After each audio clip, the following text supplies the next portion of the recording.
Это не Хиллари виновата. Спикер Совета Федерации Валентина Матвиенко сегодня подшутила над кандидатом в президенты США. Выступая перед журналистами после заседаний Совбеза России, Матвиенко слегка закашлялась, но не растерялась.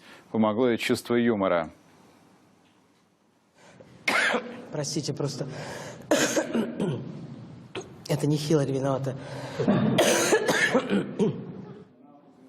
Досадный кашель не помешал председателю Совфеда закончить выступление. Сегодня она представила доклад на заседании Совета безопасности России. Речь шла о усовершенствовании государственной региональной политики. Матвиенко подчеркнул, что главная цель – это создать условия для самодостаточного развития каждого субъекта страны.